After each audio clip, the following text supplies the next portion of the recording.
tu peux partir maintenant, ou alors tu peux faire le choix de rester. Mon âme qui se sent complètement partir, et en même temps mon humain, qui est là et qui dit là tu es en train de mourir en fait. La terre ça m'intéresse plus, j'ai pas les règles du jeu, je préfère partir. L'espace de quelques mois, je perds l'usage de mes jambes. Je fais une deuxième expérience de mort imminente. Et là, je suis aspirée, donc façon guerre des étoiles, les étoiles défilent à vive allure. On voit 3 étoiles quasiment alignées qui vraiment ressortent et ça nous attire. Il y a quelque chose qui arrive, qui toque là, qui arrête pas de toquer. Et j'entends ça toque, ça toque, ça toque à l'intérieur. Il faut que j'écrive. C'est eux qui venaient m'accueillir et me chercher par ce faisceau bleu-vert. Ce que tu cherches à atteindre est déjà là, tout à l'intérieur de toi. Bonjour à toutes et à tous et bienvenue sur Gaïa Méditation TV. Et si vous êtes nouveau sur la chaîne, je vous invite tout de suite à vous abonner et à cliquer sur la petite cloche pour vous tenir informé de nos dernières publications, de nos dernières émissions.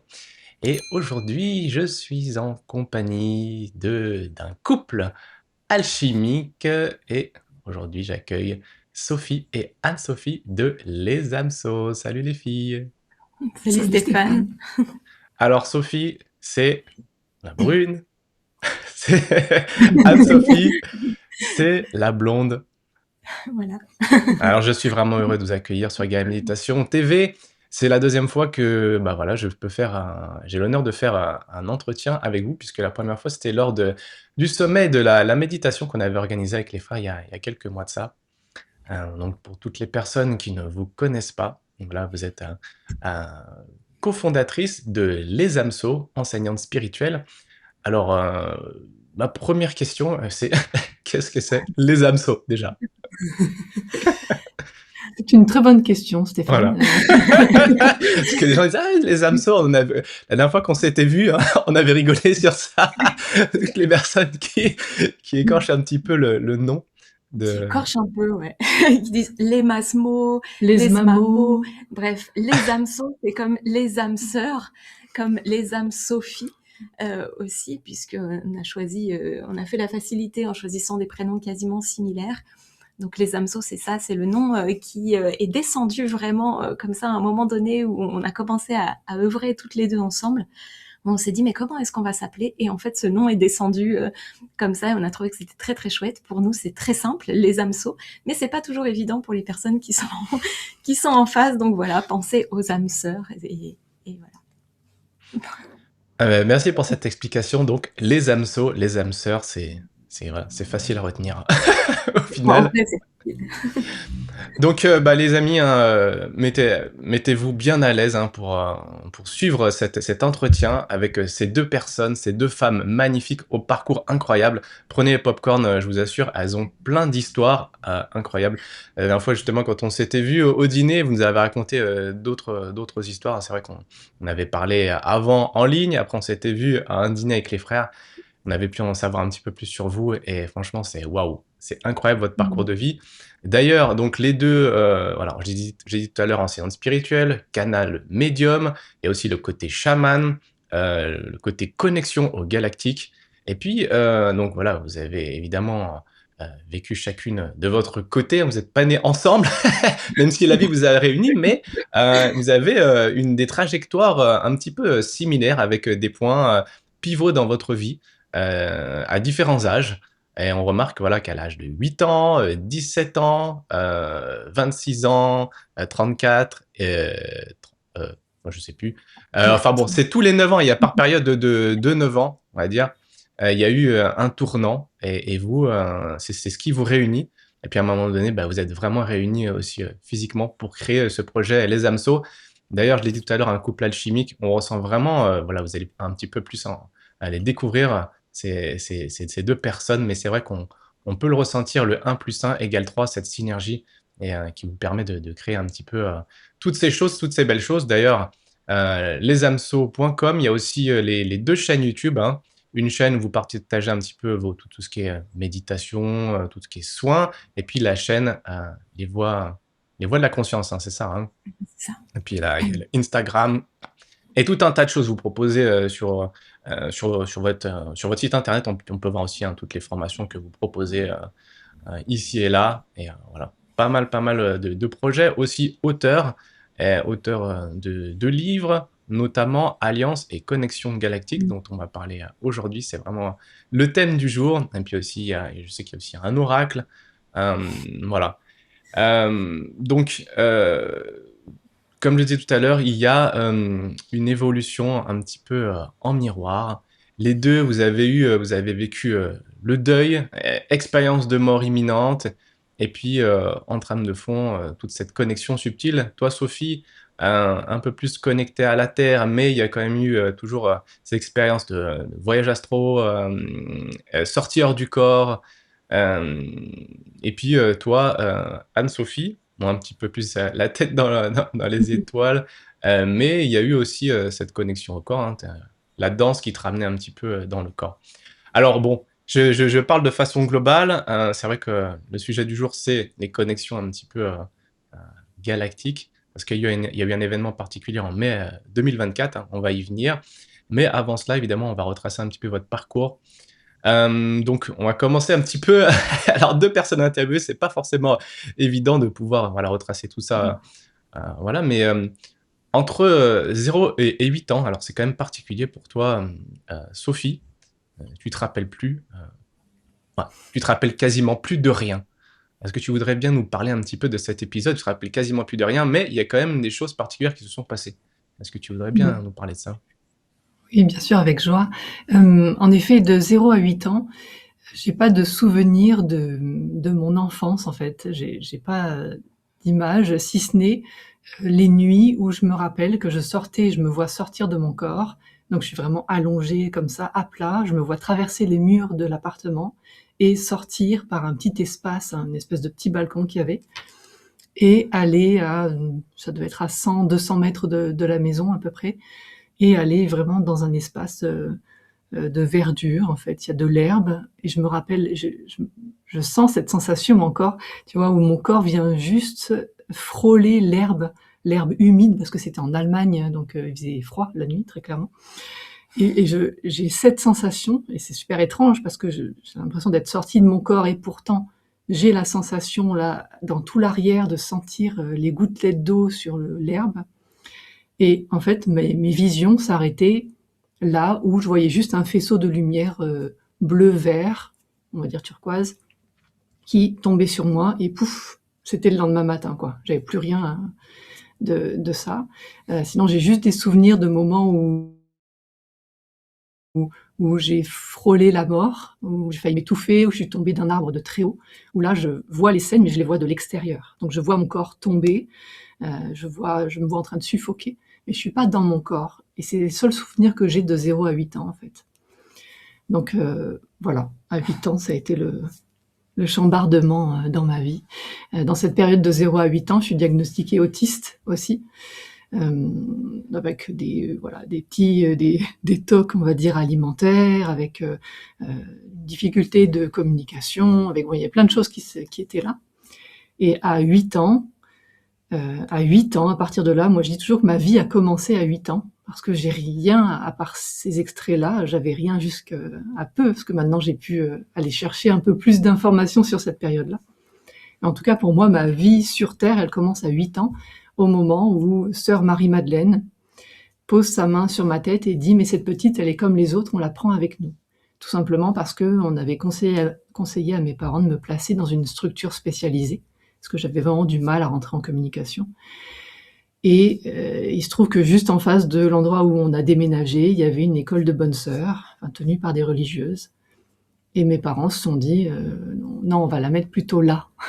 Tu sais, ça fait un peu, pourtant c'était années 80, mais ça fait un peu le non, on n'accepte pas qu'elle soit handicapée, et on va la cacher chez les bonnes sœurs. Tu sais, c'est vraiment ce que j'ai ressenti après en relisant cette période de vie, où j'ai l'impression qu'il y a vraiment une mémoire ancienne qui s'est rejouée, tu sais, du truc, on va la cacher là, chez les bonnes sœurs, elle sera bien.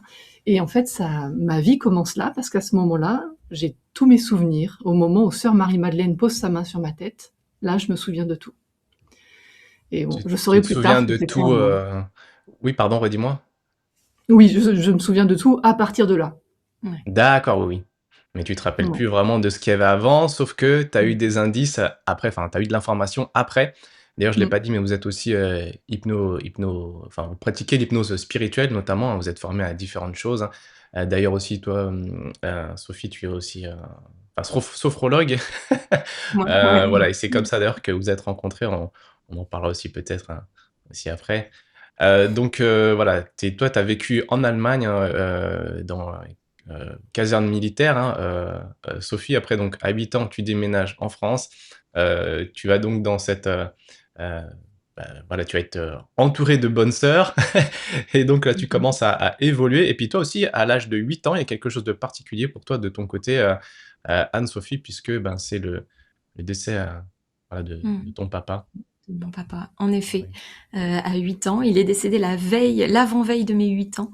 Heu, voilà. Et alors moi j'ai des souvenirs un peu, mais c'est assez flou. Mais par contre, je n'ai pas de souvenirs avec mon père avant 8 ans. Mais Mmh. j'ai des souvenirs, d'enfance. Mais oui, à 8 ans, c'est le moment où, j'apprends que mon père est décédé. Il était malade déjà depuis 2 ans. Il avait un cancer du poumon, donc voilà. Mais pour moi, j'étais assez extérieure à ça, je comprenais pas trop, hein, 6 ans, 8 ans, voilà. Puis j'étais vraiment, hyper protégée, on va dire, donc on me disait pas trop. Mais c'est le moment où je pose la question à ma mère, de lui dire: «Bah, à un moment donné, comment est-ce qu'il va papa?» Et là, elle me dit: «Bah, il y a 2 petits anges qui sont venus le chercher pour l'emmener, voilà, dans le ciel et là où il est, il ne souffre plus». Et en fait, je crois que c'est cette phrase-là qui a été, le déclencheur, d'une grande ouverture, en fait. Je dis toujours que, aujourd'hui, moi, je vois, cet événement, que j'ai vécu à 8 ans, donc le départ de mon papa, je le vois vraiment comme un cadeau aujourd'hui. Il a fallu du temps, hein, pour accueillir ça comme ça, mais je le vois vraiment comme un cadeau, de cette ouverture médiumnique, on va dire. Ça m'a permis de garder ce canal ouvert. Et en même temps, je crois que le déclencheur de ça, la clé qui est permis de rentrer dans cette serrure-là, ça a été la phrase de ma mère qui m'a expliqué ça, en fait, qui m'a juste dit Mmh. ça. Donc ça a été l'événement important quand même. Oui, ça t'a permis de garder un petit peu, enfin, de garder, d'avoir une envie de continuer à vivre, même si, bon, c'était pas facile et je sais qu'à un moment donné, voilà, tu avais une grosse souffrance. Donc on avance un petit peu, dans ta vie et justement, vers l'âge de 17 ans environ, voilà encore un âge, commun, à vous 2. Et bien là, tu ressens vraiment cette envie de partir Mmh. et en gros, c'est comme si ça t'était accordé. Alors, tu peux bien nous raconter un petit peu ce qui se passe à ce moment-là? Bah oui, bien sûr. Alors en fait, c'est vrai que voilà, donc durant mon enfance, je suis un peu, je suis quelqu'un d'hypersensible. Alors je sais qu'aujourd'hui on met beaucoup cette étiquette-là, mais voilà, j'ai une sensibilité très très forte euh, et je vis 8 ans avec ma mère, donc seule avec ma mère après le décès de mon père. Enfin 8 ans, un peu moins de 8 ans, jusqu'à ce qu'elle rencontre quelqu'un et à ce moment-là, on déménage. En fait, on était dans le nord de la France et là on déménage à Lyon. Et donc ça a été quelque chose d'horrible pour moi de déménager à Lyon parce que j'ai eu l'impression d'être complètement déracinée et encore une fois d'être déracinée sans aucune explication, sans communication particulière. Donc je ne comprenais pas et en plus j'étais assez renfermée sur moi avec cette hypersensibilité qui était là. Bref, je comprenais absolument rien de ce que j'étais en train de vivre et donc je suis vraiment, j'ai vraiment chuté dans un très grand mal-être, une grande dépression, où j'étais vraiment pas bien du tout, jusqu'à en effet dire mais moi je peux plus rester ici, en fait la terre ça m'intéresse plus. En fait c'est même pas que ça m'intéresse pas, c'est que je comprends absolument rien. J'ai pas les règles du jeu, donc je préfère partir. Voilà, donc je demandais vraiment de dire emmenez-moi, faites-moi partir d'ici, en ayant cette conscience aussi que je n'avais pas du tout le. Alors, je sais pas si on parle de courage, de capacité, de voilà, mais de mettre fin à mes jours. En tout cas, c'était pas du tout dans mon système de pensée, ça me paraissait impossible. Et en même temps, j'appelais très très fort de l'aide pour qu'on m'extrait de ce monde-là. Et puis un jour, en effet, je devais avoir 17 ans, j'étais chez mes parents, enfin du coup chez ma mère et mon beau-père, et j'étais dans ma chambre, c'était un milieu de nuit, et j'ouvre les yeux dans ma chambre, et là je vois une très grande lumière blanche en fait qui arrive, donc qui se met vraiment face à moi. et qui se positionne comme une serrure en fait. Alors ça faisait vraiment comme une tête un peu ronde comme ça, et puis une robe, une aube en fait, une robe blanche comme ça. Je vois vraiment l'image de cette serrure. Et en même temps, je sens mon corps qui s'élève donc de mon lit et qui est attiré vers cette lumière. Et dans mon conditionnement, j'avais toujours entendu dire le jour où tu meurs, t'es aspiré par une grande lumière blanche. Et voilà. Donc là, il y a une espèce de conversation entre mon âme qui se sent complètement partir et qui est dans un vrai bien-être, voilà, qui sent quelque chose de très fluide, de très léger, et en même temps mon humain, qui est là et qui dit là tu es en train de mourir en fait. Et donc à la fois une grande peur qui se met en moi, de cette peur de la mort finalement, donc voilà, et en même temps l'envie vraiment d'y aller.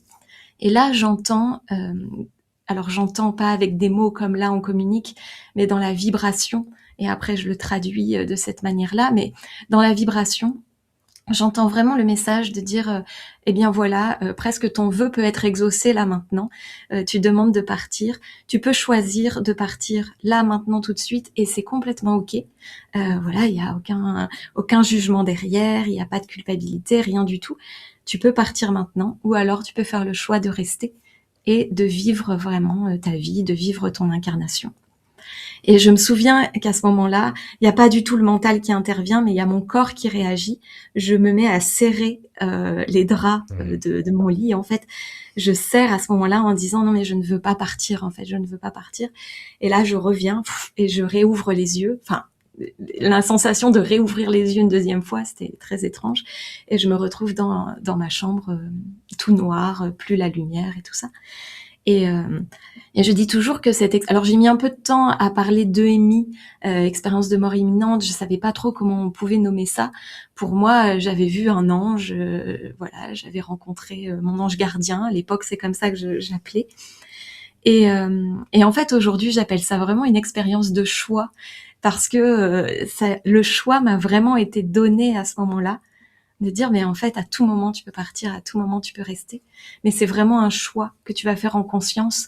Et ce choix-là il va falloir, c'était pas une injonction comme ça, mais c'est important de pouvoir l'honorer ensuite dans ta vie. Et je sais qu'à partir de ce moment-là, donc j'étais en très grande dépression, et là je me suis levée de mon lit, je suis allée dans la salle de bain, je me suis regardée dans le miroir et je me suis souri.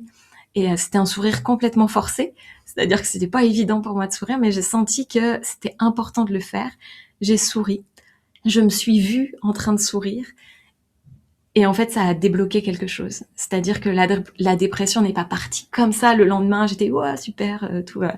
Mais il y a eu en tout cas le début du chemin qui a fait que voilà, ça a activé cette ressource-là du sourire en fait. Donc voilà, 17 ans, ouais. Magnifique. Un bon message et un retour parmi nous sur le plan terrestre, pour notre bonheur et pour le bonheur de tout le monde, pour toutes les personnes à qui vous faites du bien, toutes les deux. Et il fallait aussi que tu rencontres, que tu retrouves Sophie aussi.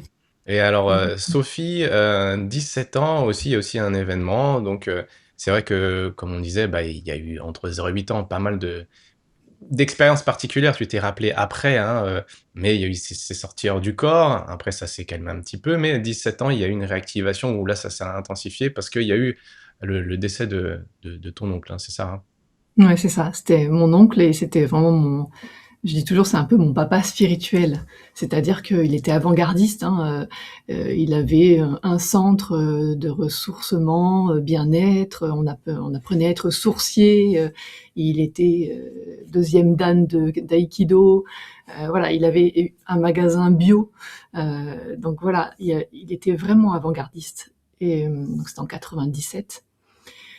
Et en effet, il est parti très très vite d'un cancer. Et ça a heurté quelque chose en moi de très très fort, de l'ordre de l'incompréhension un petit peu. Tu sais, c'était un peu l'impression que justement ce qui était beau et bien et qui voulait changer le monde, il partait. et j'ai mis du temps avant de penser cette plaie, parce que vraiment, c'était une grosse incompréhension pour moi. En tout cas, ce qui est sûr, c'est que on m'a pas autorisée à aller à l'enterrement. Parce que vraiment, je réagissais, enfin, je me sentais vraiment pas bien. Et on a cru que le mieux pour moi, c'était justement de me protéger et de pas me laisser y aller. Je pense qu'il aurait mieux valu que je puisse y aller, et voilà. Mais bon, c'est comme ça a été comme ça. Et je me suis retrouvée toute seule à la maison, du coup, parce que mes parents sont partis, c'était à 700 kilomètres, l'enterrement. Donc je me suis retrouvée vraiment toute seule à la maison. Et ce moment d'être seule à la maison, ça m'a permis de renouer justement avec les sorties de corps. C'est-à-dire que je me suis retrouvée, j'étais dans mon lit d'un seul coup, et puis j'ai senti mon corps comme s'il s'enfonçait dans le matelas très très fort, très très fort. Et en fait, de me rendre compte que, alors que je suis dans cette sensation d'enfoncement, en fait, j'ai le nez qui se colle au plafond. Et donc voilà, je renoue avec ça, donc j'ai pu faire redéclencher aussi le mouvement, retrouver comment revivre ce mouvement-là. Et donc ça m'a permis, finalement, tous ces jours où je me suis retrouvée toute seule à la maison, dans cette grande douleur, cette émotion qui était très très forte, ça m'a permis de renouer avec ça. De pouvoir aussi le contrôler un peu mieux, de pouvoir me retourner quand je suis au plafond, regarder mon corps, sortir. Bon voilà, il y a eu des choses comme ça qui ont été explorées. Donc de la même manière, tout ce qui s'est passé, ce décès, la manière dont elle a été gérée par mes parents au mieux, hein, selon ce qu'ils pensaient, finalement, ça a été un vrai cadeau, parce que ça m'a permis à moi de renouer avec ça. Donc un vrai cadeau que tu as pu, je pense, tu pu réaliser plus tard, peut-être sur le coup, bon voilà, c'était pas forcément Mmh. évident. Et puis voilà, bon bah, après tu évolues, on fait un petit peu, avance rapide. À l'âge de 33 ans, il y a quelque chose, voilà, qui est particulier puisque, il y a eu un diagnostic, voilà, glissement de la colonne vertébrale. On te dit en gros que voilà, il y a tout un tas de choses que tu as pu pouvoir faire, dans ta vie. Le handicap, voilà, qui arrive, et puis il y a une opération. Heu et là, il se passe quelque chose, et là, c'est pas forcément quelque chose que tu avais demandé, en tout cas au niveau conscient. Est-ce que tu voudrais bien nous parler un petit peu de cet épisode, de ta vie? Ouais. Oui, en effet, je me retrouve un peu du jour au lendemain à comprendre qu'il y a quelque chose d'assez grave au niveau de ma colonne vertébrale. Je tirais sur la corde, hein, très fortement, en me disant non, je peux aller au-delà, voilà. Mais bon, les radios sont faites, le diagnostic tombe, et en fait, en l'espace de quelques mois, je perds l'usage de mes jambes. J'arrive quasiment plus à marcher.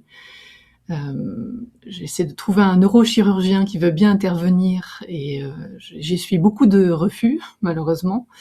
Finalement, je trouve un qui me dit OK, mais on va tout tester avant, tout ce qui est non invasif, donc c'était plutôt sain de faire ça. Sauf qu'à un moment, voilà, j'ai la décision qui est là de faire ces opérations. Et c'est un vrai choix qui se fait en conscience d'ailleurs. Je tiens vraiment à le dire, c'est pas un choix de la peur, ça a vraiment été un choix qui a été fait en conscience. Parce qu'à ce moment-là, moi ça fait déjà un moment que je suis dans le milieu aussi alternatif, c'est-à-dire que je connais, ça fait déjà 15 ans même que j'évolue dans le milieu alternatif, avec des personnes qui font des soins énergétiques, voilà.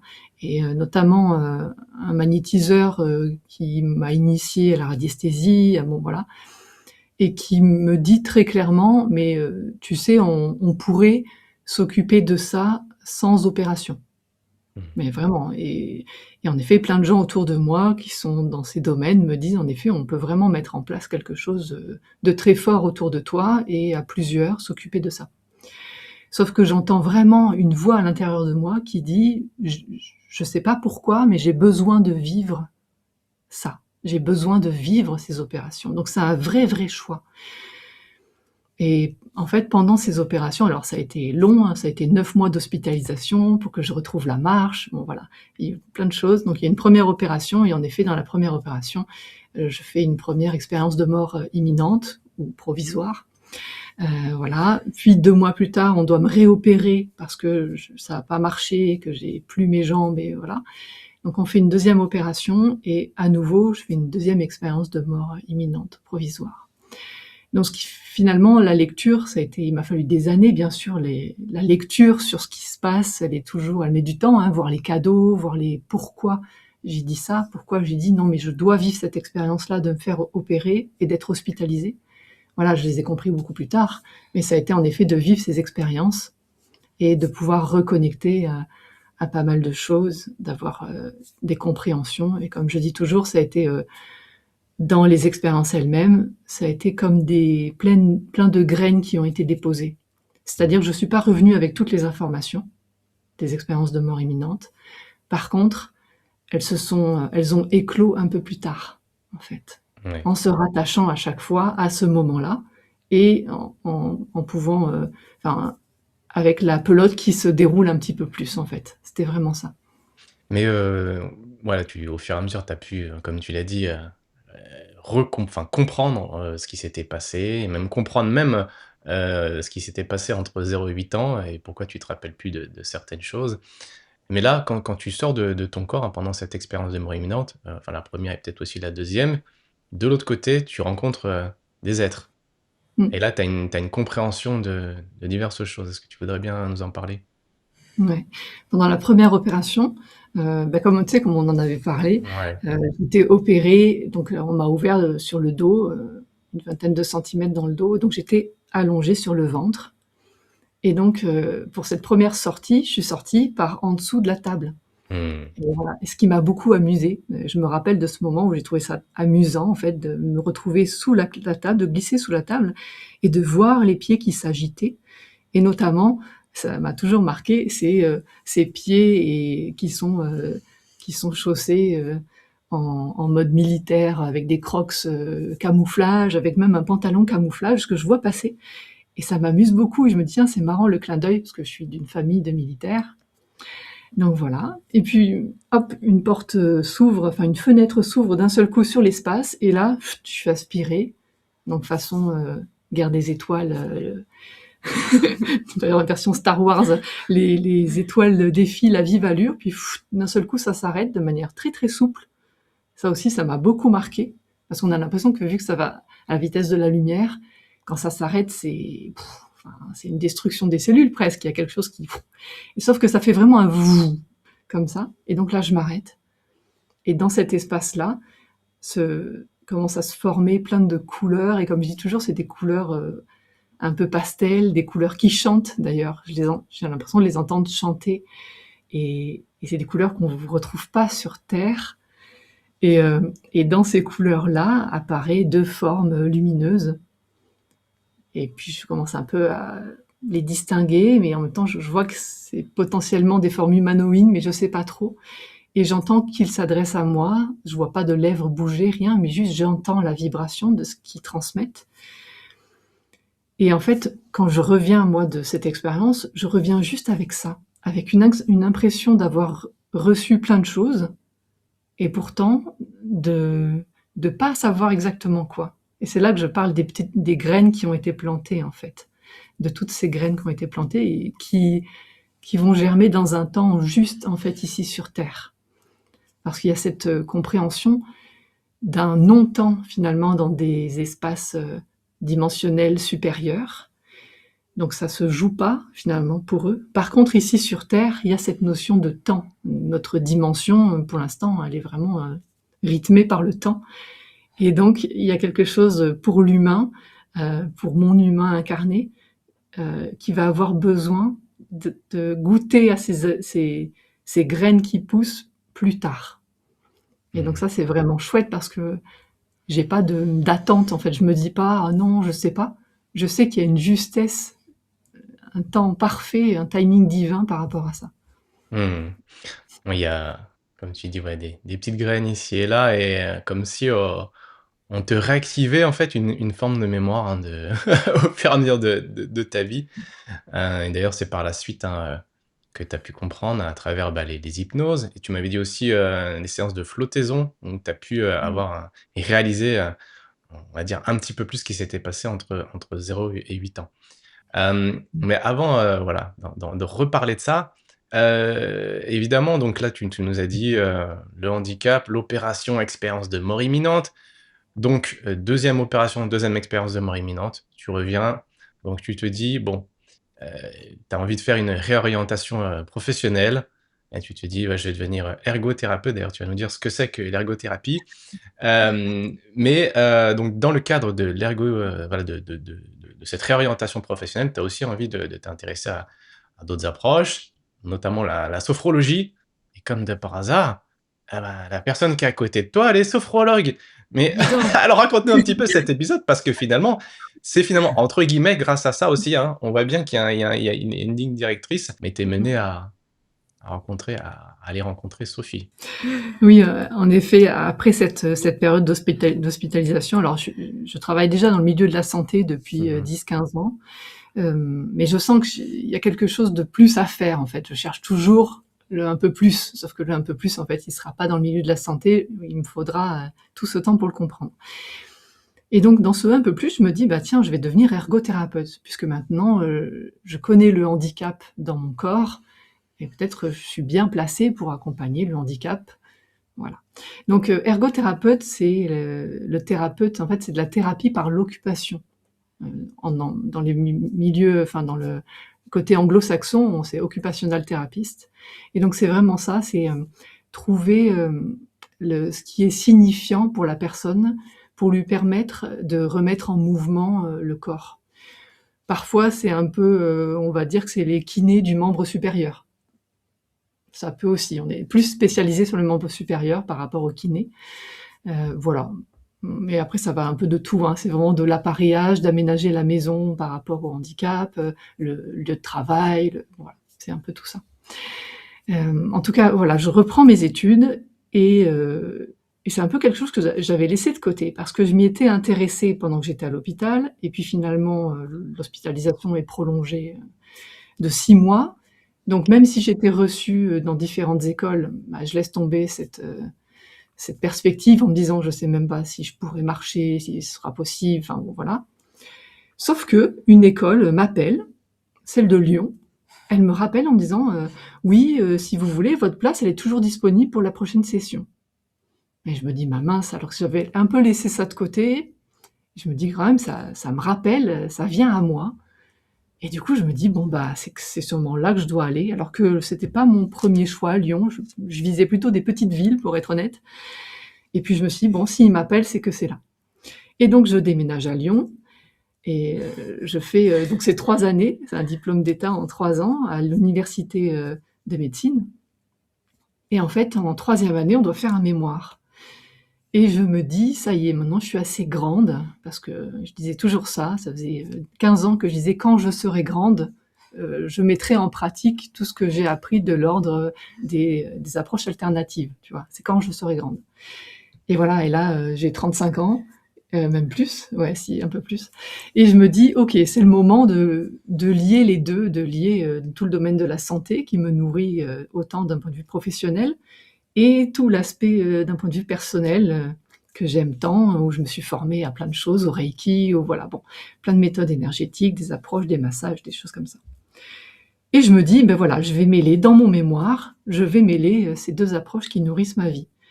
Sauf que je me dis, évidemment, je vais peut-être pas parler du Reiki ou de l'énergétique. En fac de médecine, je me dis, c'est peut-être pas judicieux. Et donc, je cherche une approche qui soit quand même bien ancrée, où il y a beaucoup d'études, et je pense à la sophrologie. Sauf que comme je connais peu la sophrologie, je me dis, je ne peux pas en parler dans mon mémoire si je la pratique pas pendant l'année où j'écris le mémoire. Ça me paraissait assez logique. Donc, je cherche une sophrologue en début d'année.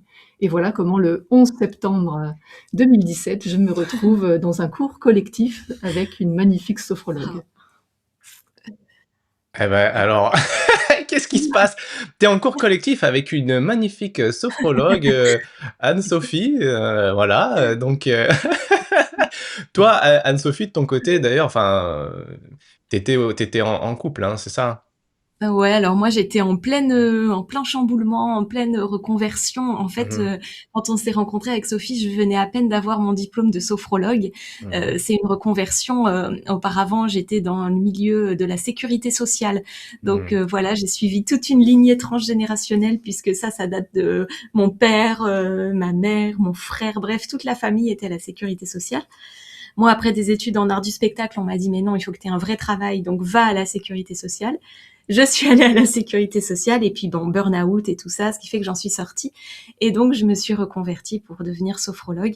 Et en effet, quand on s'est rencontrés, c'était le tout début en fait de ma pratique. Donc voilà. Et je mettais des cours en pratique, des cours collectifs de sophrologie. Et en effet, à un moment donné, Sophie est arrivée. Et ça n'a pas été le coup de foudre comme parfois on peut voilà pour nous moi j'étais en plein chamboulement, donc le boulot je venais de le lâcher, j'étais licenciée de la sécurité sociale, j'étais en couple, ça faisait 10 ans que j'étais en couple avec un homme, avec le papa de ma fille. Je sentais que c'était pas du tout juste cette relation là. J'ai pris mon courage à deux mains, comme on dit, pour lui avouer que voilà, je n'étais plus bien dans cette relation et que finalement j'avais une orientation sexuelle qui m'orientait vers les femmes plutôt. Donc je lui avoue ça. Ça se passe plutôt très bien. Donc tout est fluide finalement. Et donc voilà. Donc quand on se rencontre, c'est vraiment je dis au revoir à tout ce qui était ma vie avant. Et je démarre vraiment une nouvelle vie. Donc je démarre voilà, en m'assumant personnellement de plus en plus, en essayant de construire un métier qui me correspond davantage et en lâchant toute la sécurité qui était la mienne. C'est-à-dire que j'étais propriétaire, j'avais un CDI. Enfin voilà, tout ça, je dis c'est fini et je redémarre un peu à zéro avec cette nouvelle version de moi-même. Et je garde ma fille avec moi, évidemment. Et donc voilà. Et donc quand on se rend compte, c'est ça qui est dans ma vie à ce moment-là. Donc Magnifique, bah, voilà, un chamboulement, mais voilà, évidemment, pour quelque chose d'un peu plus aligné, bah, évidemment plus de joie. Après donc, il y a voilà, comme tu l'as dit, il y a cette rencontre, hein, avec Sophie, et donc bon, vous comment ça se passe d'ailleurs, l'émergence du projet Les Hameçons? Parce que là, donc vous vous rencontrez, mais donc c'est un peu plus tard quand même que déjà faut que vous ouais. vous mettiez ensemble, que que voilà, il y a cette, C'est un peu plus tard. On se rencontre ouais. donc le 11 septembre 2017. Alors on se Mmh. rencontre à travers la sophrologie et pour la petite anecdote, le 11 septembre 2017, c'est le jour du décès de Caicedo, qui est le papa de la sophrologie. Donc voilà, on trouve ça un petit clin d'œil qui nous fait sourire. Et donc à cette première rencontre, moi je lui dis tout de suite, je lui explique mon projet et que potentiellement j'aurais besoin d'elle pour m'aider à écrire correctement ce mémoire. Voilà. Et c'est le Ah moment oui. où je me dis, je ne sais absolument pas ce que c'est que l'ergothérapie. Je comprends rien à ce qu'elle me dit, mais je vais pas trop lui dire, je vais faire genre je comprends et tout. Donc il y a une espèce de communication comme ça où je lui dis, ok, on va pouvoir communiquer ensemble sans savoir exactement de quoi on allait parler en fait. C'était très. Mais en tout cas, quand on s'est rencontrés, voilà, il y a eu vraiment cette sensation. Je le dis toujours que nos âmes se sont retrouvées. On était dans une distance très cordiale, mais il y a eu vraiment cette montée, c'est comme ça que je le vois, cette montée des âmes et une espèce de tournoiement qu'on pourrait voir comme cette Kundalini là, voilà, un tournoiement de nos âmes. Et en tout cas, on a échangé sur ce projet de mémoire, mais on est resté dans une relation très amicale pendant quelques mois, où il n'y a jamais eu cette notion du couple qui est arrivée à nos esprits, en fait. Jamais, jamais, jamais, ça n'était pas du tout dans notre système, ni de pensée, ni rien du tout. On était amis. Moi, j'avais pas eu de véritable ami avec qui je me sentais vraiment bien depuis, je pense que depuis que j'étais partie à 15 ans, arrivée à Lyon. Donc là, ça me faisait un bien fou. Voilà, donc il y avait aucune autre pensée. Et puis finalement, l'univers avait prédit autre chose pour nous. Le couple s'est formé le 2 mai 2018. Et à partir de là, en fait, Sophie sentait qu'elle pouvait commencer vraiment à oser pratiquer cet aspect plus alternatif qu'elle avait déjà expérimenté depuis plusieurs années. Donc le Reiki, elle s'était formée au Twina, à la réflexologie plantaire. Et moi, de mon côté, j'étais donc dans mon cabinet où je faisais de la sophrologie. J'avais été initiée au premier degré de Reiki aussi. Et je me formais aussi à la relation d'aide par le toucher. Donc on avait plein d'outils comme ça. Et on s'est dit, pourquoi je proposais à Sophie de dire, je te partage le cabinet, tu viens un petit peu pour tes séances, etc. Et puis on s'est vite rendu compte que ce serait chouette qu'on propose en fait des séances en duo. Donc les gens venaient à deux, soit un couple, soit des amis, enfin elles venaient faire une séance à deux. Et Sophie pouvait faire un twina, massage du ventre, et moi une réflexologie plantaire par exemple, à l'autre personne. Puis on s'est dit, ouais, c'est bien, mais peut-être ça serait bien si vraiment on travaillait à deux sur une même personne. Et donc, c'est venu vraiment comme ça, petit à petit, où on s'est dit, voilà, en fait, le truc qui nous plaît vraiment, où on sent qu'il y a une énergie qui se décuple, où il y a quelque chose qui se passe, il y a une vraie alchimie, c'est quand on est à deux et qu'on œuvre vraiment ensemble pour un soin, voilà, pour une méditation, Et c'est comme ça que ça a commencé, en fait, tranquillement, petit à petit. On a commencé à créer nos premiers ateliers ensemble. Et puis on s'est dit, ouais, c'est trop bien. Et puis à partir de là, Les Hameçaux est arrivé. Et en fait, le petit nom de Les Hameçaux est arrivé après qu'on ait eu gambadé quelques kilomètres sur le chemin de Compostelle. Donc en fait, le début de Les Hameçaux, ça a été tout notre cheminement en fait finalement dans la symbolique, qui s'est positionné dans la matière, où on est parti donc du Portugal pour aller jusqu'à Saint-Jacques-de-Compostelle. On a marché 180-190 km à peu près sur 8 ou 9 jours, je sais plus trop. Et donc voilà, ça a été le début de l'alchimie finalement de Les Hameçaux, puisque ça prouvait à Sophie, elle qui avait perdu l'usage de ses jambes pendant un temps, ça lui prouvait qu'elle pouvait remarcher vraiment, remarcher dans un pays le pays de ses racines, le Portugal, et moi ça me prouvait aussi que je pouvais accéder à cette liberté aussi de partir, d'être, de marcher, voilà. Et donc ça a été vraiment le commencement de Les Hameçaux, et je crois que c'est à partir de là que vraiment tout a commencé à s'ouvrir, vraiment consciemment entre nous deux en tout cas. Un beau symbole, en tout cas, à travers ce cheminement sur le parcours de Compostelle. Et alors, avance rapide encore, on arrive en mai 2024, Voilà. et là, donc vous êtes ensemble, bien tranquille, on va se faire un petit séjour détente à Annecy. Vous allez dans un hôtel, un hôtel où vous avez l'habitude d'aller, sauf que là, on vous donne pas la même chambre que d'habitude. Vous êtes dans une autre chambre, vous dites bon, pourquoi pas. Mais après, vous comprenez peut-être pourquoi ça s'est passé, parce que le soir, vous êtes les deux en train de regarder le ciel, et là, vous apercevez des choses particulières. Et là, il y a des choses qui... Voilà, il y a eu un déclencheur à ce moment-là, et qui va mener à d'autres choses par la suite. Est-ce que vous voulez bien nous en dire un petit peu plus sur cet événement particulier? Oui, en effet, c'est un lieu où on va vraiment se ressourcer. On a toujours à peu près la même chambre, et là, on a une chambre complètement différente qui a une grande, grande baie vitrée. Vraiment la moitié, enfin tout un pan de mur de la chambre, c'est une baie vitrée. Et on se retrouve le soir, en effet, on rentre et on voit 3 étoiles quasiment alignées qui vraiment ressortent, et ça nous attire, on est vraiment curieuse, et on a une application sur le téléphone et on regarde avec l'application pour voir les constellations qui sont là. Et voilà, et là on découvre Orion, on voit parfaitement juste à côté donc les Pléiades, on voit Sirius, et on se dit tiens, c'est fou, et vraiment on est omnibulé par ces étoiles, et en fait on va se coucher en restant vraiment les yeux rivés sur ça, en disant c'est incroyable ce qu'on voit, et il y a vraiment on s'endort là-dessus. Il y a vraiment ce moment-là qui est assez étrange, où on ne sait pas trop pourquoi, il y a comme un temps suspendu, on s'endort sur ça, vraiment. Et le lendemain matin, on discute, et en fait je dis à Anso, mais je lui dis c'est bizarre ces étoiles et tout ça, et puis je la regarde, et je lui dis mais c'est super bizarre, t'as une espèce de forme qui se met sur ton front. Et elle me dit mais non, mais arrête. Je lui dis non mais si, non mais c'est pas grave, mais c'est juste que je vois un espèce de tracé un peu rouge, et ça faisait en fait vraiment comme un losange qui était très distinctif, quoi, vraiment parfait, comme si elle avait dormi comme ça sur un losange. Ça paraît assez étrange. Elle ne fait pas ça. Normalement, non. Mais en tout cas, voilà. Donc il y avait vraiment ce tracé parfait qui était là. Et je sais pas, enfin si, ça nous a guidés, on a été vraiment guidés.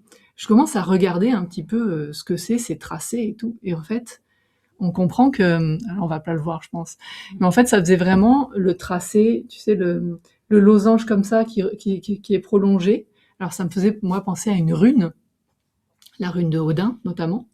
Et je cherche dans les runes et je regarde, en effet, oui, c'est la rune de Odin, super. Et en poursuivant dans les recherches d'images, je vois le symbole de Sirius. Et là, d'un seul coup, ça fait tilt tout de suite, symbole de Sirius. Après, ça fait des arêtes, donc les arêtes du nez. Et après, un petit croissant de lune par les narines. Et là, en fait, je perçois, d'un seul coup, je perçois le symbole en entier, les arêtes du nez, le croissant de lune, la rune d'Odin au-dessus. Et je dis, mais c'est fou, parce que hier, on s'est endormi sur ces étoiles, en se disant vraiment, on était aspiré par ça. Et là, tu as ce symbole qui se dessine. On poursuit notre séjour, tranquille. On rentre à la maison. Et à peine on rentre à la maison, on a à peine posé les valises dans l'entrée, qu'Anne-Sophie, elle dit, il faut que j'écrive. Il y a quelque chose qui arrive, qui toque là, qui arrête pas de toquer. Et j'entends, ça toque à l'intérieur. Il faut que j'écrive. Il y a quelque chose à transmettre. Il y a quelque chose. Et en fait, c'est comme ça qu'elle a écrit en arrivant. Donc, je me suis occupée des valises, tout ça, sympa. Des lessives, voilà, je passe les détails. Pendant que madame écrit un livre, voilà. Alliance et œuvre galactique. Ouais, un livre canalisé, hein. Voilà. C'est ça, en fait. Alors, l'écriture intuitive, l'écriture inspirée, comme ça, on l'avait déjà pratiqué. On l'a pratiqué depuis déjà un moment. On sentait que voilà, il y avait des messages qui arrivaient comme ça. Les galactiques, à ce moment-là, franchement, on n'était pas du tout. Enfin, voilà, on s'y intéressait vraiment pas plus que ça, en fait, dans notre pratique. Et là, vraiment, on s'est senti, en effet, quand on a regardé les étoiles, on s'est endormi vraiment les rideaux ouverts et on regardait les étoiles et on se sentait comme téléchargé, en fait. Vraiment comme téléchargé dans le corps, il y avait un truc qui se passait. Et en effet, quand je suis arrivée le lendemain, on a beaucoup partagé sur ça et je lui ai dit, écoute, je vais poser, quoi. Donc voilà. Et donc là, dans ce livre, tu nous parles, enfin vous nous parlez globalement, parce que aussi Sophie a participé à un moment donné, mais dans cette canalisation, Anne-Sophie, il y a quatre peuples qui ressortent. Est-ce que tu voudrais bien nous les présenter Alors, il y a 4 peuples, en effet, qui sont ressortis. Voilà, donc c'était en mai 2024 à peu près. Ça va faire 2 ans. Et moi, depuis ce temps-là, il y a notamment un peuple dont je me sens vraiment proche et beaucoup plus proche, 1 et 2. Donc, les 2 autres, je sens comme un peu une distance qui se crée aujourd'hui. Mais quand j'ai reçu la canalisation, quand j'ai reçu vraiment ce livre-là, j'entendais vraiment quelque chose de l'ordre de t'as même pas besoin de tout comprendre, juste tu transmets.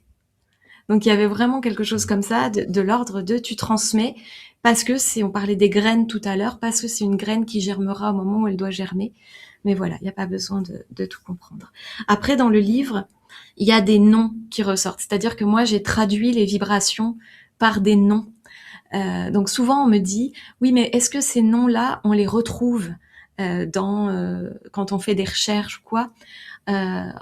En toute transparence, je crois qu'on ne retrouve pas les noms précisément. Par contre, on va pouvoir retrouver des espèces de sonorités où voilà, c'est vraiment une traduction de vibrations. Ça, j'ai envie de le préciser parce que c'est important de dire que ça n'est pas à prendre comme une vérité absolue, voilà, mais c'est vraiment une canalisation de quelque chose qui est passé dans l'ordre de la vibration. C'est vraiment à travers nos filtres, à travers ce qui est là pour nous, parce qu'en effet, c'est pas du tout imprégné des travaux d'autres personnes qui ont pu être faits, parce qu'on ne s'y intéressait absolument pas avant d'être plongé dedans. Donc on n'a pas été, imprégné, ouais, c'est le terme. Alors il y a eu les Pléiades. Sur les Pléiades, j'ai ressenti vraiment l'essence de gardienne. Dans le nom qui est venu, ça a été les gardiennes d'Aura. Au départ, j'entendais Aor. Donc là, j'étais, je pense que j'étais un petit peu imprégnée par une connaissance, notamment avec des symboles du Reiki, où on a été formé. Donc j'entendais cette sonorité. Du Reiki unitaire. Et j'entendais que le Aor, c'est vraiment la lumière divine, en fait. C'est vraiment le canal du divin qui arrive sur Terre. Donc j'avais l'impression que c'était un petit peu imprégné de ça, et donc je l'ai laissé reposer et j'ai entendu les gardiennes d'Aura. j'entendais que ces gardiennes-là, elles se sont présentées à moi comme vraiment des êtres assez grands, donc plutôt féminins, avec une essence plutôt féminine, qui se présentaient avec des grands cheveux plutôt blancs, même pas blond, plutôt blanc, une peau très blanche, presque translucide, voilà, et avec une énergie de douceur, une énergie d'amour, et en même temps de forte présence. Si on doit ramener cette énergie à quelque chose qu'on va connaître, nous, plus ici, on va dire, sur nos terres, ça va être une énergie qui va s'apparenter à Marie-Madeleine, qui va s'apparenter au Marie, en fait. Isis, voilà, quelque chose de très posé, de très ancré, et en même temps de très ouvert. Il y a vraiment avec elle une résonance avec l'essence de Vénus. Hein, on sent vraiment ça, une connexion au féminin sacré. Donc il y a une dimension voilà très amour, très maternelle, de grande sororité aussi, qui pour le mais qui porte une grande sagesse. Donc elles, je les ai vraiment vues comme des gardiennes. Parfois on m'a dit ah mais ça fait penser aux 13 mères originelles. Enfin voilà, il y a quelque chose. Alors je suis pas allée trop chercher pour l'instant, mais en effet, il y a cette essence là qui est là. Ensuite, il y a un autre peuple qui est venu, qui est un peuple que j'ai senti venir de Sirius, dont le nom qui est venu, la vibration, j'entendais Manas, Manas, Manas, quelque chose comme ça. Là, ils se sont présentés comme des êtres assez grands aussi, des êtres à la peau bleue, à la peau, aux cheveux vraiment pareil, blanc, blond, une forme humanoïde assez androgyne. Donc voilà, là, j'ai pas perçu vraiment une essence trop masculine ou trop féminine. C'était quelque chose d'assez androgyne. Et le message qu'on a perçu d'eux, en tout cas ce qui nous a été transmis, ça a été vraiment au niveau de la gestion de nos émotions, la gestion émotionnelle sur Terre. On entendait que nous, sur Terre, on était encore des êtres qui étions trop dans l'émotionnel non géré, en fait, et qu'ils avaient cette capacité de pouvoir, d'avoir compris un petit peu l'émotionnel, de se laisser traverser sans pour autant y plonger, et que c'était vraiment le souffle qui nous inspirait, c'est ce qui nous insufflait dans l'apprentissage, d'apprendre à gérer davantage nos émotions pour être plus dans un équilibre. Et de notre vue d'humain, d'ailleurs, ça peut donner l'impression qu'ils sont un peu froids, un peu sans émotion, alors qu'en fait, c'est juste une gestion. Tous les traversent, alors que nous, on se laisse emporter, on se laisse mener par nos émotions. C'est ça. Alors, il y a une certaine distance, en fait, avec l'émotionnel, mais pour autant, ils connaissent parfaitement cette essence-là de ce qu'on traverse. Il y a eu un peuple, là tu parles d'un peuple un peu plus distant, après il y a eu un peuple d'Orion où là il y a eu encore un peu plus de distance. C'est-à-dire que le peuple que nous on a canalisé, j'ai entendu le mot harmonis, et en fait c'est un peuple qui là se mêle pas trop, c'est plus des techniciens dans ce que j'ai perçu, dans ce que j'ai entendu. Des techniciens dans le sens où ils nous ont transmis dans le livre notamment, ils ont transmis une pratique avec les chakras humains qui se relient aux chakras de la Terre pour pouvoir réharmoniser nos présences à nous ici, aujourd'hui, les réharmoniser à la Terre qui est aussi en pleine évolution, à la présence de Gaïa, justement. Donc il y a quelque chose comme ça où là, quand je dis sont plus techniciens dans l'essence qu'on a perçue de ce peuple-là, c'est qu'ils nous ont plus transmis comme un espèce de protocole. Voilà, protocole de connexion. Donc là, il y a beaucoup moins d'émotionnel, il y a plus de distance, et d'un point de vue physique, je les ai vus comme des chats un peu. Je sais pas si ça va être très visible avec la lumière, mais plus un aspect un peu moins humanoïde, qu'il reste quand même, mais un peu plus un faciès un peu félin, un peu de chat. Alors je sais qu'il y a eu des recherches sur les galactiques, les Urma notamment, avec le lion, ces aspects de chat. Là, j'ai pas été chercher non plus de savoir pour l'instant. J'ai pas creusé plus que ça. Mais en tout cas, voilà, il y avait vraiment cette essence-là. Et le quatrième peuple, alors là, c'était un peuple qui est encore plus loin j'ai l'impression de mon essence, donc que je capte un peu moins aujourd'hui. Mais ils se sont présentés comme eux un peu des gardiens de la galaxie. En tout cas, j'entendais que c'était des êtres qui eux vivaient dans des vaisseaux en fait, et que ils tournaient un petit peu pour veiller à ce que tout se passe bien, en fait, à ce que tout se déroule au mieux pour nous et pour cette alliance galactique. Donc voilà un peu le résumé vite fait, mais voilà un peu ces essences différentes qu'on a pu capter. Incroyable. Ainsi, on voyait quand même ce que tu as pu montrer à l'écran, Sophie. Et du coup, donc voilà, toi, tu as canalisé ça, Anne-Sophie, donc voilà, c'est venu assez rapidement. En combien de temps c'est arrivé, combien de temps tu as écrit? Franchement, je crois que en 2 jours, quoi. En 2 jours? Mais T'avais ça la a main en été feu. hyper rapide. C'est-à-dire que quand je me mets en écriture comme ça intuitive et que je sens que les messages arrivent, il faut que presque j'ai un ordinateur avec moi parce que si je le fais à la main, mais ma main ne va pas assez vite. Enfin, j'arrive pas à me relire en fait tellement ça va vite. Et sur l'ordi, en fait, ça tape mais vraiment très très vite à À toute fond la vitesse. caisse. Donc il y a plein de fautes de frappes qui arrivent. Tu vois, mon écran il est tout souligné en rouge. Mais voilà, ça tape très vite. Et en fait, je sentais vraiment ça. Et après, une fois que le gros du livre, entre guillemets, a été déposé, moi, je laisse toujours poser un petit peu aussi. Et puis, j'y reviens quelques temps après pour sentir s'il y a quelque chose de juste, si j'ai besoin de retravailler, si j'ai des nouvelles visions, si j'ai des choses un petit peu comme ça. Donc, le gros du livre, c'est écrit vraiment, mais en 2 jours. Et puis après, ça a remis un petit peu de temps, mais ça a été très rapide. Vraiment très rapide. Ouais. Et donc les amis, restez avec nous, hein, parce que dans quelques instants, d'ailleurs, les filles vont nous proposer une canalisation slash soin. Voilà, ça va être particulier, alors restez bien avec nous. Là, tu disais, voilà, donc Anne-Sophie, toi, tu as ressenti ces peuples, tu as canalisé, mais Sophie, toi aussi, du coup, tu as été en lien avec ces peuples, tu en connexion avec eux? Mm. Oui, en effet. Alors moi, c'est pareil, j'ai été surprise de ça quand j'ai eu un peu plus de détails sur ces 2 êtres qui m'avaient accueilli pendant ma première EMI, où j'ai pu les rencontrer et avoir des souvenirs justement de mon enfance, de 0 à 8 ans, où ils étaient là. C'est eux qui venaient m'accueillir et me chercher par ce faisceau bleu-vert.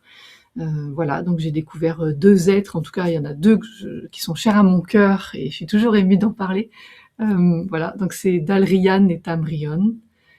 Ces 2 êtres, donc j'ai eu plein d'images de ce qui a pu se passer quand j'étais petite. J'avais un corps physique qui avait des gros soucis de santé, sauf qu'à l'époque on le savait même pas. Et c'est ça en fait, j'ai reçu des soins régulièrement par rapport à ça. Il n'empêche que j'ai des impacts. Aujourd'hui, ça a été mis sous le nom d'une maladie orpheline, mais voilà, j'ai des malformations à peu près partout dans le corps. Mais le corps est resté viable, alors que justement j'avais un jumeau qui lui est parti. Donc il y a eu vraiment cette prise en soin qui a été importante. Et à l'âge de 8 ans, en fait, c'est vraiment comme une sorte de walk-in qui s'est joué, sauf que c'est une autre partie de moi qui est venue. Un peu particulier, mais en fait, c'est le jumeau qui est revenu. Donc c'est moi et pas moi, quoi. C'est un peu étrange. Donc c'est pour ça que j'ai pas les souvenirs et en même temps, c'est pas une essence complètement étrangère, quoique. Mes parents ont vu un changement. Ils ont cru que c'était parce que j'étais bien à l'école avec les bonnes sœurs. Mais c'était un changement marquant, c'est-à-dire que d'un seul coup, je me suis mise à manger de tout, alors que j'avais vraiment des spécificités de nourriture. J'avais un caractère très directif, j'hurlais si j'avais pas ce que je voulais. Enfin, j'avais un comportement assez complexe. Et d'un seul coup, je suis devenue au contraire très calme, très tranquille. Si on me disait la moindre petite chose, je me mettais à pleurer. Enfin, j'ai complètement changé de caractère et de personnalité. Sauf qu'à 8 ans, on se dit, bah, elle a juste changé. Voilà. En fait, oui, j'avais changé du tout au tout. Et donc ces 2 êtres, je les ai retrouvés et j'ai reconnecté avec eux pendant l'EMI, même si je voyais pas leur visage, mais j'ai pu les retrouver en effet après, lors de séances d'hypnose transpersonnelle et dans des moments de flottaison où Voilà, tout de suite, la première expérience de flottaison, j'ai demandé à être dans le noir et dans le silence. Et on m'a dit: «Mais c'est pendant 1 heure». J'ai dit: «Oui, oui».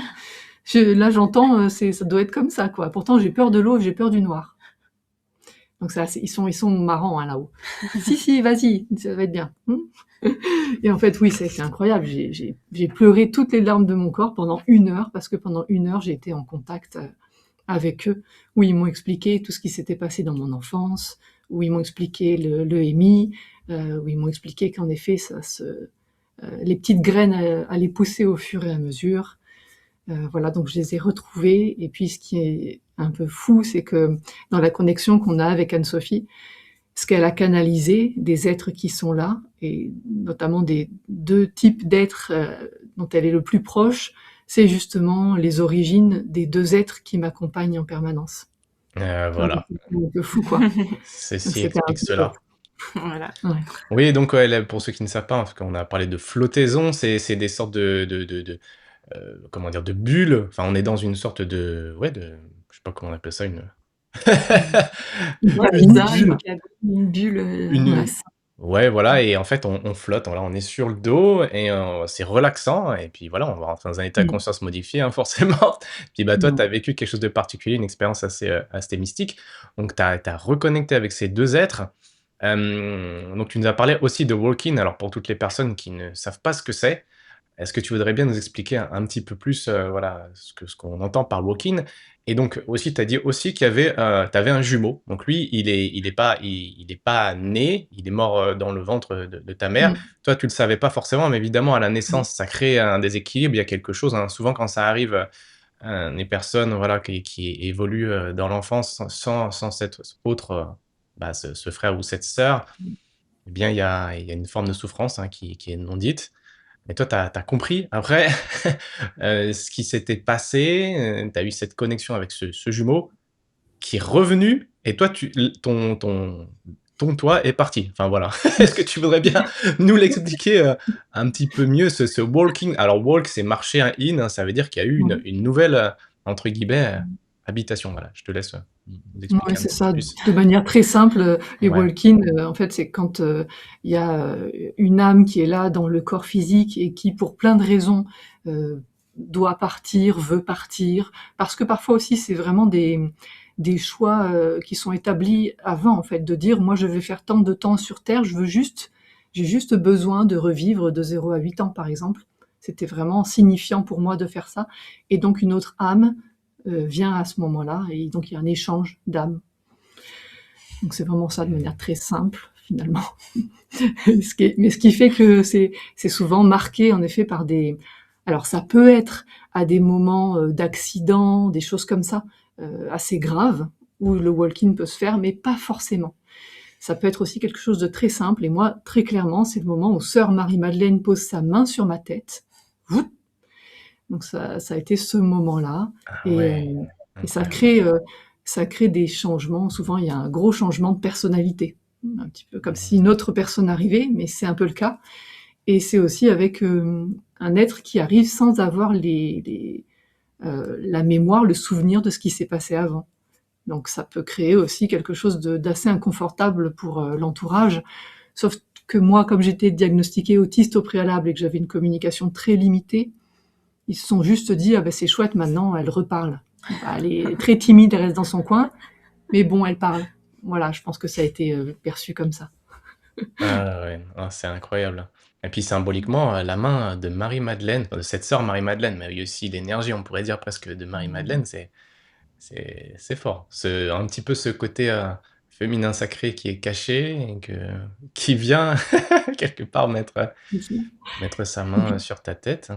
tu sais, c'est comme si tu pouvais avoir la première image que tu as à ta naissance. Mmh. Et moi, c'est l'impression que j'ai, donc ça me met vraiment très en joie. J'ai l'impression d'avoir la première image à ma naissance. La première chose que je vois, c'est cette sœur Marie-Madeleine, et qui a sa main comme ça sur ma tête, donc je la regarde et je la trouve tellement belle. Et sœur Marie-Madeleine, elle devait avoir 80 ans, elle avait des plis partout, un cloître énorme, tu vois, et tirée à 4 épingles en habit de bonne sœur, avec des grosses lunettes, des culs de bouteille, quoi. Et je la trouve belle. C'est la première image que j'ai de ma vie c'est elle. Et donc, du coup, ça a été vraiment, oh, waouh! J'avais un amour pour sœur Marie-Madeleine, je la suivais partout. Waouh. La lumière céleste à travers cette Mmh. sœur Marie-Madeleine. Donc voilà, comme si tu naissais à l'âge de 8 ans, hein, presque. Donc, quel est le message que vous recevez en ce moment, ces jours-ci, par rapport à peut-être à l'évolution de l'humanité, ce qui se passe dans le monde? Est-ce que vous recevez des messages en particulier? Oui, ce qu'on reçoit, ça fait déjà un petit moment, mais tu vois, c'est vraiment cette notion de, on connecte vraiment très haut, et en même temps, on a toujours cette capacité à ramener ça dans notre incarnation ici sur Terre. Et pour nous, c'est essentiel. Et de toute manière, on est accompagné comme ça. On a vraiment des guides protecteurs qui sont là vraiment pour nous réancrer en permanence. Et donc finalement, c'est ce qu'on dit toujours, cette ouverture de vision, elle nous permet vraiment de prendre du recul aussi sur ce qu'on vit dans notre humanité. Et de pouvoir un peu s'extraire, de moins prendre les choses d'une manière personnelle, et de pouvoir vraiment être plus dans la mesure de voir le processus, finalement. De voir ce qui est en train de se faire et que c'est OK. Je vais pas dire c'est juste, parce que ça pourrait être mal interprété. Et parce que parfois, on confond le juste avec la justice, et avec la justice, c'est les hommes qui l'ont créée. Donc il y a parfois cette confusion. Donc je vais pas dire tout est juste, mais en tout cas, il y a un timing et il y a un plan. Il y a un plan qui est là, vraiment. Donc Mmh. ça permet de garder les pieds sur terre. Ouais, c'est ce qu'on entend beaucoup en ce moment, en effet, de revenir à la base, de revenir au centre, de revenir chez soi aussi, parce que avec les vibrations qui montent, avec voilà, il y a eu beaucoup de dispersion finalement dans tous ces espaces-là du divin, du céleste, de la spiritualité. On a tendance à partir comme ça, et c'est génial parce qu'on se rend compte qu'il y a de plus en plus d'êtres, de personnes qui ressentent ces connexions, qui ouvrent leur perception, leurs canaux.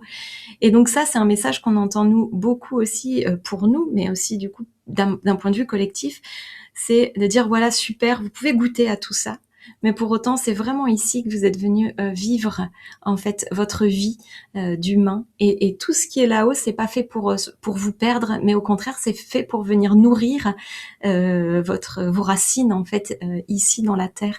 Donc en fait, il y a vraiment en ce moment cette dimension où il y a quelque chose qui monte, qui peut monter très très haut, qui peut s'ouvrir beaucoup. Et en même temps, vraiment le message de dire voilà, la force d'attraction, de concentration, c'est vraiment sur un retour à soi pour venir nourrir les racines. Donc ça peut être un petit peu pas simple, parce que on peut être un petit peu distendu entre le haut et le bas, et de se dire waouh, et en même temps, c'est de revenir toujours dans cet espace du cœur. Mais ça, je crois que c'est un message qui est universel depuis toujours, qu'on apprend et qu'on transmet, de vraiment revenir dans l'espace du cœur. Mmh.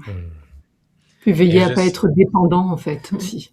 Ouais. Pas être dépendant de l'extérieur. Parce qu'il y a parfois ce mouvement-là qui peut se faire, et c'est vraiment facile de tomber dedans, parce qu'on a l'impression qu'il y a quelque chose qui s'ouvre, qu'on a des connexions, et on a envie d'y retourner, on a envie de goûter. Et puis, si on contacte ses guides, on a envie d'être tout le temps, d'être en reliance, et qu'ils nous disent tout ce qu'on doit faire tout le temps.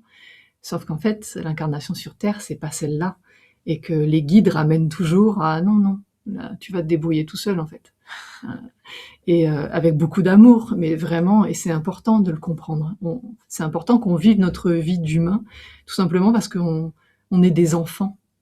Les humains, on est des enfants, et ils nous considèrent souvent, quand on parle des galactiques, ça va être vraiment ce mouvement de petits frères, petites sœurs, vraiment. Et d'ailleurs, nous, ils nous le disent très clairement, on n'est pas des dieux. On est vos grands frères, vos grandes sœurs, mais on n'est pas des dieux. On n'a pas toutes les réponses. Nous aussi, on a un chemin à expérimenter. Et en tout cas, nous, humains, clairement, on est des enfants. On est des enfants, on est en train de grandir. Et d'ailleurs, moi, je fais vraiment partie de ces personnes qui croient, donc qui ressentent très fortement à l'intérieur qu'on n'a pas fini notre évolution, mais même physique. Je pense qu'elle n'est pas terminée. On est encore à l'état larvaire, si je peux le dire comme ça, ou de chenilles. Tu vois, on n'est pas encore, on n'a pas encore goûté pleinement, on n'est pas arrivé à l'âge adulte pour l'instant.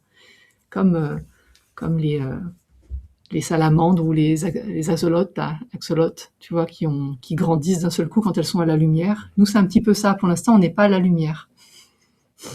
Mais on tend, voilà, on évolue, on apprend, on s'ouvre un peu C'est plus ça. à soi.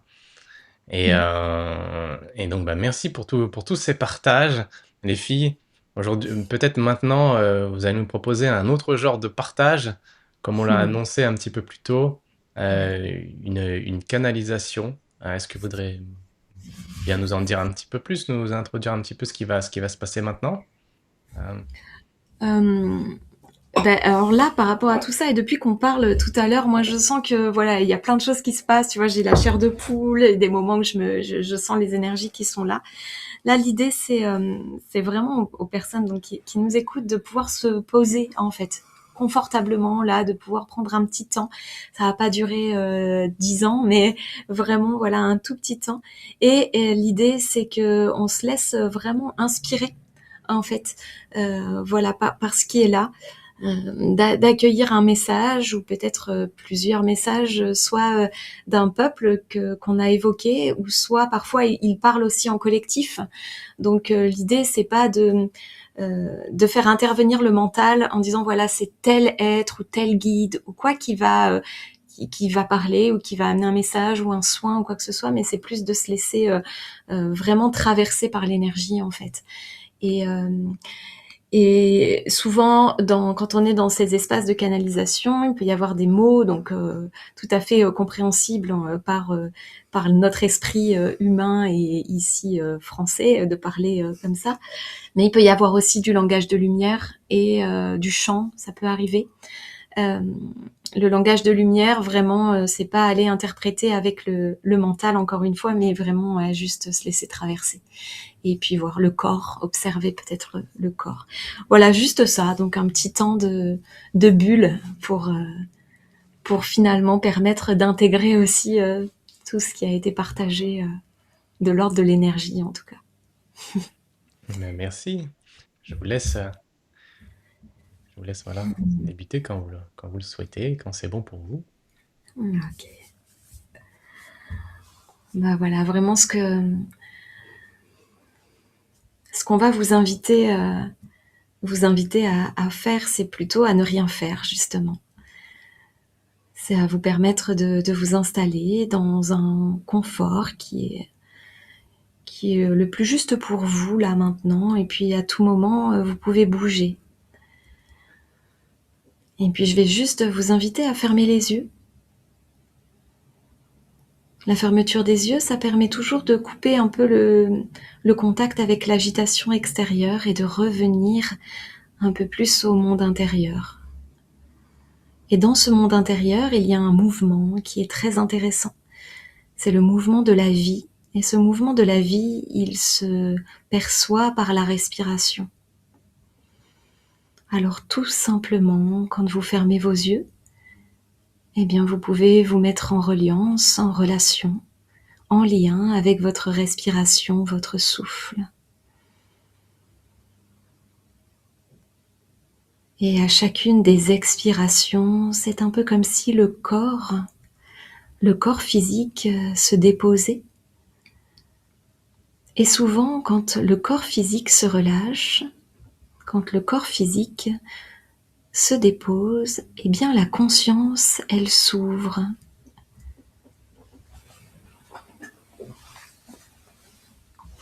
Et quand je dis cette conscience qui s'ouvre, c'est aussi ce canal de réception qui s'ouvre également.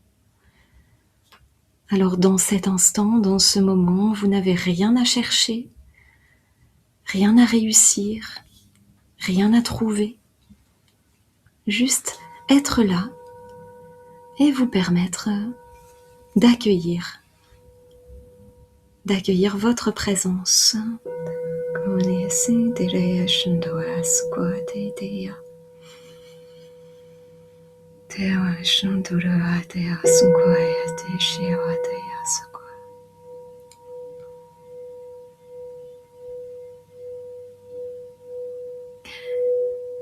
Et nous appelons ici et maintenant la présence des guides de lumière, des guides galactiques qui souhaitent se présenter ici aujourd'hui pour vous, pour nous, pour le collectif.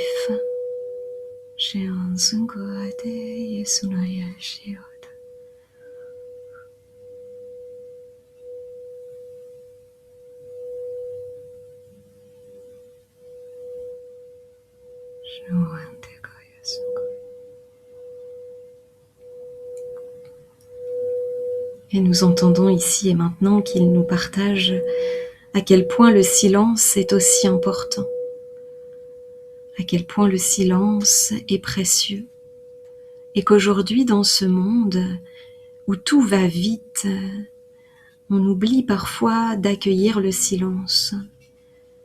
Et quand le silence vient, souvent on souhaite le combler.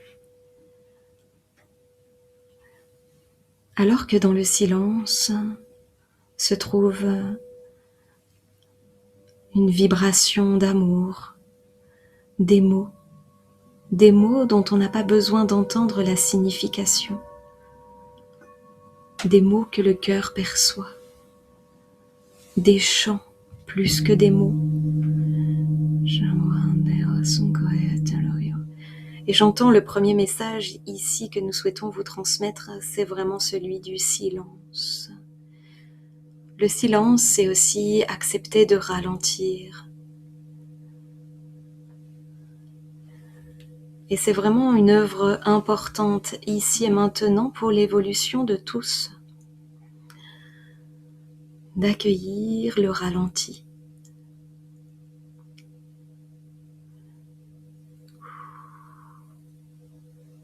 Ralentir, ça n'est pas tout arrêter, ça n'est pas tout stopper.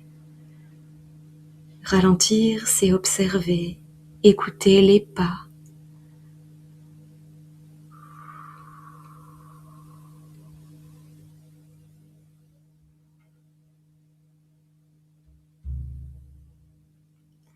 Dans le silence, vous pouvez entendre toute votre agitation intérieure.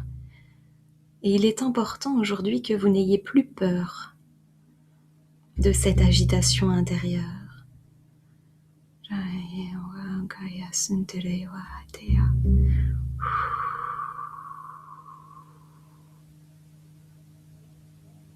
Vous êtes ici des êtres bien plus grands que ce que vous ne pensez. Et souvent le bruit, l'agitation, la vitesse vous a écrasé. Et aujourd'hui, il est temps de vous remettre sur pied, vraiment, dans vos valeurs, dans votre grandeur.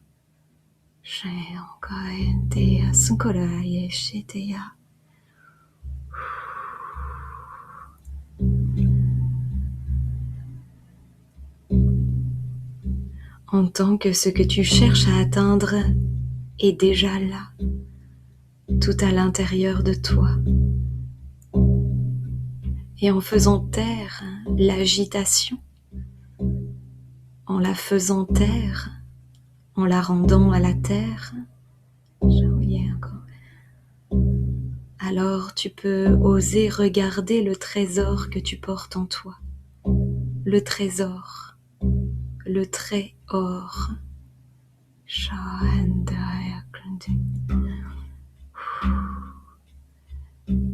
Et nous sommes présents ici et maintenant, à tes côtés, à tout instant.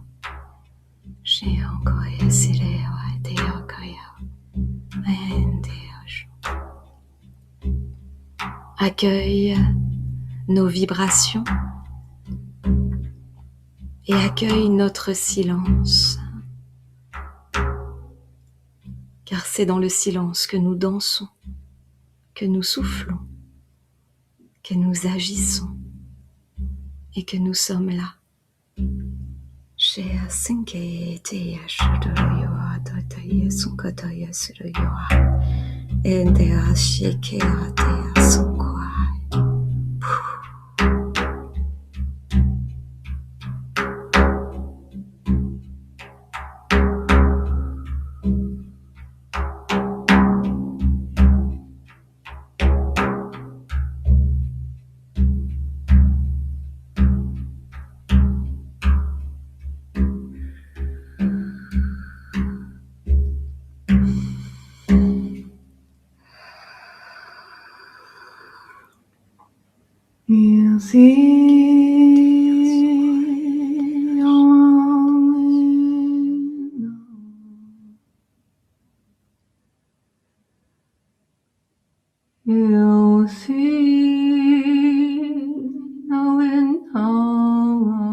Sheo Suntoro Yoko Ayesia.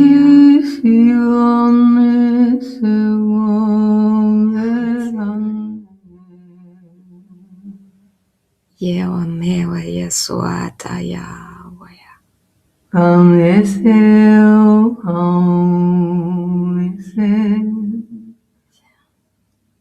Kente Te Yasuntero Yewa Yeshipo.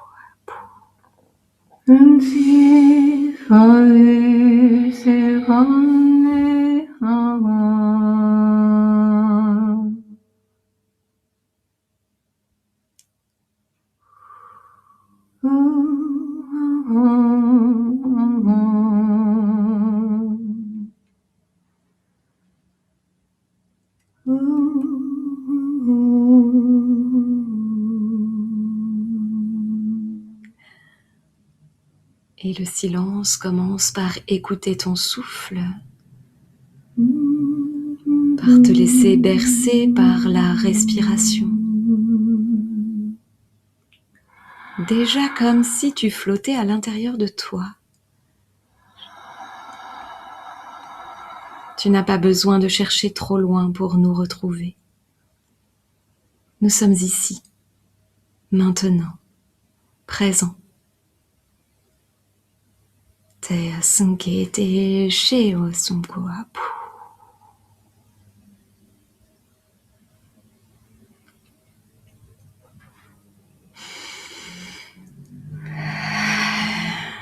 Et nous ressentons que ce guide, cette présence, ici et maintenant, nous salue, vous salue.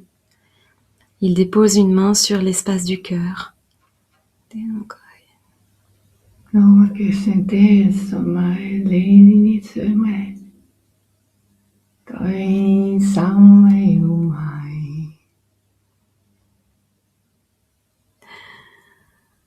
Et nous entendons ce message qui dit « Tout va bien, tout va bien, tout va bien ». Voilà,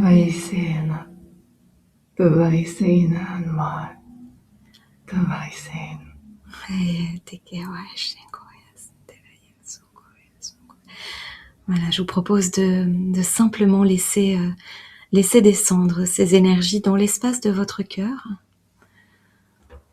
De juste respirer quelques instants dans ce canal de perception qui est là. Ne cherchez rien, ne voulez rien. Simplement, vous êtes là, ici et maintenant.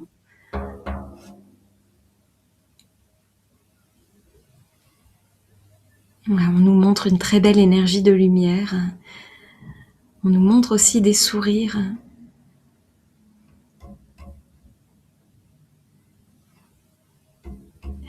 Et on entend encore, voilà, le premier pas vraiment. Celui que nous vous invitons à vous accorder, c'est celui d'écouter le silence, de revenir au silence et de danser avec le silence.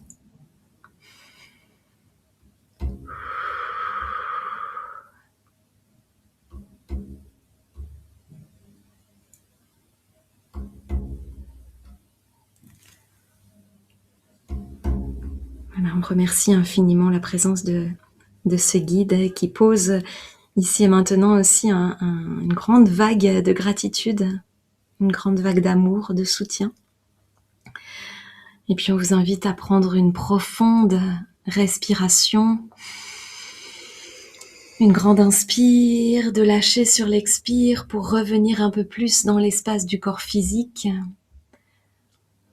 Vous pouvez à votre rythme remettre votre corps en mouvement, peut-être commencer par bouger le bout des pieds, le bout des doigts, un peu les épaules, un peu la tête peut-être, les mâchoires, de bâiller, de soupirer, de sourire. Et puis quand vous sentez que c'est juste pour vous, eh bien vous pourrez réouvrir les yeux tranquillement.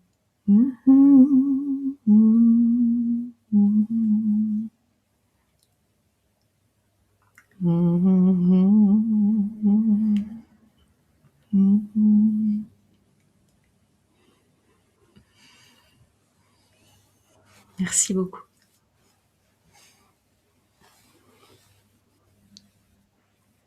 Merci les filles. Et merci au guide pour ce magnifique partage dans la douceur, connexion au cœur, magnifique guidance, ce langage de lumière, cette belle musique du cœur, la musique des astres, et ces beaux chants aussi. Merci les filles. Merci à toi. Les amis, eh bien n'hésitez pas à nous mettre un petit peu un message dans les commentaires pour nous faire part de vos ressentis, de ce que vous avez pu vivre dans cette expérience proposée par Anne-Sophie et Sophie de Les Hameçaux en exclusivité pour vous sur Gaïa Méditation TV. Et puis voilà, dites-nous un petit peu aussi ce que vous avez pu comprendre, ce qui vous a été révélé, tout simplement si vous avez envie de partager dans les commentaires ce que vous avez pu comprendre à travers cet entretien aujourd'hui. Et merci encore une fois les filles du fond du cœur pour tout ce que vous avez transmis à tous les niveaux, avec la voix et au niveau vibratoire. C'est vrai que je vous avais déjà dit, j'adore votre vibration, ce qui se dégage, ce que vous émanez, cette énergie du cœur. Et on sent vraiment qu'il fallait que vous vous retrouviez dans cette vie, pour pouvoir créer ensemble et nous proposer ce genre d'expérience. On sent vraiment, encore une fois, cette synergie entre vous deux qui nous ramène à nous-mêmes, au plus profond de nous-mêmes, à notre essence, qui nous recentre. Merci du fond du cœur. Eh bien, les amis, un petit like sur cette vidéo, évidemment, un petit j'aime. C'est facile, c'est simple, et puis ça nous aide à développer aussi la chaîne. Ça montre aussi que vous avez suivi et que vous étiez contents. Un partage de cette vidéo aussi avec votre entourage, toujours important de pouvoir partager de l'information différente de ce qu'on peut voir ici et là. Et d'autres personnes peuvent se reconnaître et ça peut quelque part les ouvrir un petit peu plus à eux-mêmes. Et puis abonnez-vous et puis aussi allez suivre Sophie et Anne-Sophie Les Hameçaux sur leur réseau. Donc vous avez un lien dans la description, plusieurs liens dans la description sous cette vidéo vers leur site internet, vers leur chaîne YouTube, Instagram, aussi Facebook, me semble. Et oui, aussi le Facebook, peut-être j'étais un peu moins, enfin si aussi, Un peu je moins. pense. Oui, voilà. Eh bien, merci du fond du cœur encore une fois, et je vous laisse le mot de la fin, les filles. Merci encore Stéphane, vraiment pour ce moment. C'est toujours une joie d'être à tes côtés, vraiment. Et tu vois, il n'y a pas longtemps, on se disait, on aimerait tellement être un des frères, nous aussi. On vous trouve tellement beaux ensemble, c'est magnifique. Et le mot de la fin, je pense que ça va être encore de dire d'oser revenir aux bases. Et que ça ne veut pas dire qu'on régresse. Et que c'est vraiment toujours important de revenir à la base, à la respiration, à l'ancrage. Et que c'est justement en retravaillant encore et encore ces espaces-là qu'on peut grandir et toucher un peu plus les étoiles. C'est vraiment la croissance de l'arbre qui a besoin de s'enraciner plus profond encore pour pouvoir amener des jeunes pousses un peu plus haut. Et c'est souvent le message qu'on a, parce qu'on se rend compte à quel point c'est précieux Et ça paraît tout petit, ça paraît tellement simple, tellement oublié, et pourtant c'est tellement précieux. Près des cieux. Près des cieux, et c'est important de revenir à la base pour remettre de l'essence dans le vaisseau pour aller voyager. Et donc c'est revenir à la base, au-delà de l'ancrage, c'est vraiment aussi aller reconnecter son essence profonde, son authenticité, donc oser s'interroger un petit peu sur voilà où j'en suis, qu'est-ce que je fais. Et voilà, donc c'est hyper important d'aller voyager avec de l'essence, donc de revenir vraiment dans ses racines. Et puis vraiment merci infiniment pour ton invitation, Stéphane. Ça fait un grand bonheur de te retrouver.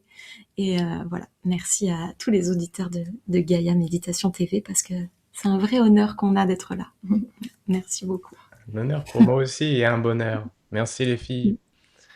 Et les amis, on se retrouve bientôt. Belle journée ou bonsoir, suivant l'heure à laquelle vous regardez cet échange. Allez, bisous tout le monde. Salut.